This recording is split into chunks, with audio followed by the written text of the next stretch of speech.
ঘোষিত বাজেটে তামাকের ওপর কর বৃদ্ধিকে ইতিবাচক হিসেবে দেখলেও তা পর্যাপ্ত নয় বলে মন্তব্য করেছেন বিশেষজ্ঞরা। তারপরও যে হারে করারোপ করা হয়েছে তা যদি কঠোরভাবে আদায় করা হয় তাহলে ধূমপায়ীর সংখ্যা ৫ লাখ কমে যাবে বলে আশা করছেন তারা। আরো জানাচ্ছেন মাহফুজুর রহমান। 2014-15 অর্থ বছরের ঘোষিত বাজেটে তামাক ও তামাকজাত পণ্যের উপর কর বাড়ানো হয়েছে।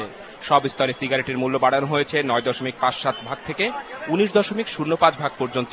এর ফলে সিগারেটের দাম কিছুটা বাড়লেও সস্তা সিগারেটের দাম খুব একটা তফাৎ হবে না। এর ফলে তামাক কোম্পানিগুলো বেশি মুনাফা অর্জন করবে বলে মনে করেন বিশেষজ্ঞরা। তারপরও তাদের মতে গত কয়েক বছরের চেয়ে আগামী অর্থ বছরের বাজেটে বেশি করারোপ করা হয়েছে। তামাকে করারোপের গুরুত্ব যেভাবে বাজেটে উপস্থাপিত হয়েছে বাজেট বক্তৃতায়, সেটা প্রশংসনীয়।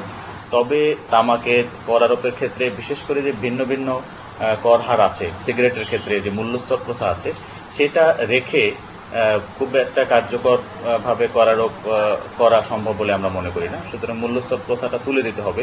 ধোঁয়াবিহীন তামাক পণ্য যেগুলো জর্দা এবং গুলের উপরে যেভাবে করের হার বাড়ানো হচ্ছে সেটা খুবই প্রশংসনীয়। বিশেষজ্ঞরা বলছেন, কর না বাড়িয়ে তামাক নিয়ন্ত্রণ কোনোভাবেই সম্ভব নয়। ঘোষিত করারোপের পর তামাক ব্যবহারকারীর সংখ্যা কিছুটা কমবে বলে আশা করছেন তারা, যদিও গত কয়েক বছরে এ সংখ্যা বেড়েই চলছিল। এবার যেহেতু ট্যাক্স বাড়ানো হয়েছে, আমরা আশা করি এটার ব্যবহারকারীর সংখ্যা কমবে। ডাব্লিউএইচওর ট্যাক্স সিম মডেল ব্যবহার করে আমরা দেখেছি প্রায় 5 লাখের মতো ব্যবহারকারী কমে যাবে, এবং 5 লাখ ব্যবহারকারী যদি কমে যায়, মৃত্যুর সংখ্যাও কমে যাবে।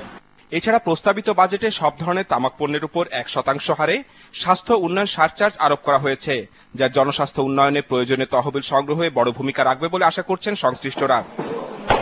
মাহফুজুর রহমান, বাংলাভিশন, ঢাকা। মেধা ও জ্যেষ্ঠতার ভিত্তিতে